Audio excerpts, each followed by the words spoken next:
ಎಲ್ಲರಿಗೂ ನಮಸ್ತೆ. N P food ಚಾನಲ್ಗೆ ಸ್ವಾಗತ. ಇವತ್ತು ನಾನು ಸಿಂಪಲ್ಲಾಗಿ ಹಾಗೆ ಸಖತ್ ಟೇಸ್ಟಿಯಾಗಿ ಮನೆಯಲ್ಲಿನೇ ಯಾವ ರೀತಿ ಮಿಕ್ಸ್ಚರ್ ಮಾಡೋದು ಅಂತ ತೋರಿಸ್ತಾ ಇದ್ದೀನಿ. ಇವಾಗ ಸಮ್ಮರ್ ಹಾಲಿಡೇಸ್ ಸ್ಟಾರ್ಟ್ ಆಗಿದೆ.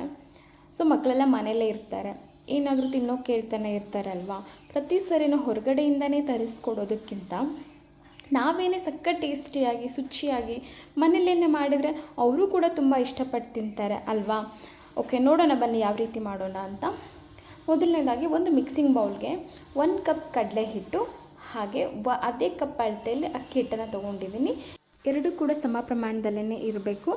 ಇವಾಗ ಒಂದು ಜಾರ್ಗೆ 10 ರಿಂದ 12 ಎಸಳಷ್ಟು ಬೆಳ್ಳುಳ್ಳಿ, ಸ್ವಲ್ಪ ಅರಿಶಿನ, ಸ್ವಲ್ಪ ಜೀರಿಗೆ ಅಥವಾ ಜೀರಿಗೆ ಪುಡಿ ಯಾವುದಾದ್ರೂ ಓಕೆ. ನಾನಿಲ್ಲಿ ಜೀರಿಗೆ ತೊಗೊಂಡಿದ್ದೀನಿ. ಅದೇ ರೀತಿ ನಮ್ಮ ಖಾರಕ್ಕೆ ತಕ್ಕ ಹಾಗೆ ಅಚ್ಚ ಖಾರದ ಪುಡಿ, ಅರ್ಧ ಸ್ಪೂನಿಗಿಂತ ಸ್ವಲ್ಪ ಕಡಿಮೆ ಆಗೋಷ್ಟು ನಾನಿಲ್ಲಿ ಚಾಟ್ ಮಸಾಲನ ತೊಗೊಂಡಿದ್ದೀನಿ. ಹಾಗೆ ರುಚಿಗೆ ತಕ್ಕಷ್ಟು ಉಪ್ಪು. ಇದನ್ನೆಲ್ಲ ಸ್ವಲ್ಪ ನೀರು ಹಾಕಿ ನುಣ್ಣಗೆ ಪೇಸ್ಟ್ ಮಾಡ್ಕೊಳ್ಳೋಣ. ನಿಮಗೆ ಬೆಳ್ಳುಳ್ಳಿ ಫ್ಲೇವರು ಅದೆಲ್ಲ ಇಷ್ಟ ಆಗಲ್ಲ ಅಂತಂದರೆ ನೀವು ಈ ಪೌಡರ್ಸ್ನೆಲ್ಲ ಡೈರೆಕ್ಟಾಗಿ ಹಿಟ್ಟಿಗೆ ಹಾಕಿ ಮಿಕ್ಸ್ ಮಾಡ್ಕೋಬೋದು. ಇಲ್ಲಾಂದರೆ ಈ ಥರ ಪೇಸ್ಟ್ ಮಾಡಿಕೊಂಡು ಕೂಡ ನೀವು ಹಾಕ್ಕೋಬೋದು. ಅದಾದ ನಂತರ 4-5 ಸ್ಪೂನ್ ಎಣ್ಣೆನ ನಾನು ಸ್ವಲ್ಪ ಬಿಸಿ ಮಾಡ್ಕೊಂಡಿದ್ದೀನಿ. ಆ ಎಣ್ಣೆನ ಹಾಕಿ ಇನ್ನೊಂದು ಸಾರಿ ಒಂದು ಸ್ಪೂನಿನ ಸಹಾಯದಿಂದ ಇನ್ನೊಮ್ಮೆ ಡ್ರೈ ಮಿಕ್ಸ್ ಮಾಡ್ಕೊಳ್ಳೋಣ. ಯಾಕಂದರೆ ಎಣ್ಣೆ ತುಂಬ ಬಿಸಿ ಇರೋದ್ರಿಂದನೇ ಸ್ಪೂನನ್ನು ಯೂಸ್ ಮಾಡಿ. ಅದಾದ ನಂತರ ಇವಾಗ ನಾವು ಸ್ವಲ್ಪ ನೀರನ್ನು ಹಾಕ್ಕೊಳ್ತಾ ಹಿಟ್ಟನ್ನು ಕಲಿಸ್ಕೊಳ್ಳೋಣ. ಹಿಟ್ಟು ಸ್ವಲ್ಪ ಸಾಫ್ಟಾಗಿರಬೇಕು. ಸಾಫ್ಟಾಗಿದ್ದಾಗ ತುಂಬ ಚೆನ್ನಾಗಿ ಬರುತ್ತೆ.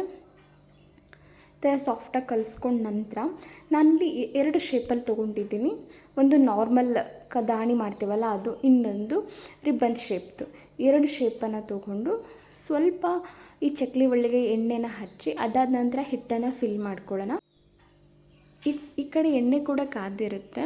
ನಾವಿವಾಗ ಈ ಥರ ಖಾರನ ಮಾಡ್ಕೊಂಡ ನಂತರ ಈ ಬಬಲ್ಸ್ ಎಲ್ಲ ಕಡಿಮೆ ಆಗಬೇಕು. ಅಲ್ಲಿವರೆಗೂ ಕೂಡ ನೀವು ಯಾವುದೇ ಅಂದರೆ ಸ್ಪೂನ್ನ ಹಾಕಿ ಇದನ್ನು ಮಾಡೋಕ್ಕೆ ಹೋಗಬೇಡಿ. ಅದು ಬಬಲ್ಸ್ ಎಲ್ಲ ಕಂಪ್ಲೀಟಾಗಿ ಕಡಿಮೆ ಆದಾಗ ಸೊ ನಮಗೆ ಗೊತ್ತಾಗುತ್ತೆ. ಇವಾಗ ನೋಡ್ತಿದ್ರೆ ಎಷ್ಟೊಂದು ಬಬಲ್ಸ್ ಬರ್ತಿದೆ ಅಂತ. ಸೊ ಇವಾಗ ನೋಡ್ತಿದ್ರೆ ಕಡಿಮೆ ಆಗುತ್ತೆ. ಸೊ ಕಡಿಮೆ ಆದ ನಂತರ ಅದನ್ನ ಇನ್ನೊಂದು ಸಾರಿ ಮಗ್ಚಿ ತೆಗೆದುಬಿಡಿ. ಸ್ವಲ್ಪ ಮೀಡಿಯಮ್ ಫ್ಲೇಮಲ್ಲಿ ಇಟ್ಕೊಂಡ್ರೆ ಬೆಟರು, ಇಲ್ಲ ಅಂದರೆ ಸೀದೋಗ್ಬಿಡುತ್ತೆ. ನಂತರ ರಿಬ್ಬನ್ ಶೇಪಿಂದು ನಾನಿಲ್ಲಿ ಅರ್ಧ ಪ್ರಮಾಣದಲ್ಲಿ ಖಾರ ಮಾಡ್ಕೊಂಡಿದ್ದೀನಿ, ಇನ್ನು ಅರ್ಧ ಪ್ರಮಾಣದಲ್ಲಿ ಈ ಶೇಪಲ್ಲಿ ಮಾಡ್ಕೊಂಡಿದ್ದೀನಿ. ಸೊ ನಿಮ್ಗೆ ಎಷ್ಟು ಬೇಕೋ ನೀವು ಅಷ್ಟು ಮಾಡ್ಕೊಳ್ಳಿ. ಅದಾದ ನಂತರ ನಾನಿಲ್ಲಿ ಶೇಂಗಾ ಒಂದು ಹಿಡಿಯಷ್ಟು ತೊಗೊಂಡಿದ್ದೀನಿ. ಇಷ್ಟೇ ಪ್ರಮಾಣದಲ್ಲಿ ಅಂತ ಏನಿಲ್ಲ, ನಿಮಗೆ ಜಾಸ್ತಿ ಬೇಕಂದರೆ ಇನ್ನೂ ನೀವು ಜಾಸ್ತಿನೇ ತೊಗೋಬೋದು. ಶೇಂಗಾ, ಸ್ವಲ್ಪ ಒಣಮೆಣ್ಸಿನ್ಕಾಯಿ, ಅದೇ ರೀತಿ ಕರಿಬೇವು, ಹುರ್ಗಡ್ಲೆ, ಹಾಗೆ ಸ್ವಲ್ಪ ಬೆಳ್ಳುಳ್ಳಿನೂ ಹಾಕಬೇಕು. ಬಟ್ ಆ ಕ್ಲಿಪ್ ಮಿಸ್ ಆಗಿದೆ.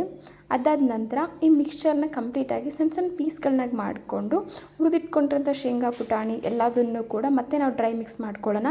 ನಮಗೆ ಬೇಕಂದರೆ ಮೇಲ್ಗಡೆ ಸ್ವಲ್ಪ ಖಾರದ ಪುಡಿ, ಚಾಟ್ ಮಸಾಲ, ಉಪ್ಪು ಏನು ಬೇಕಾದರೂ ಹಾಕ್ಕೋಬೋದು.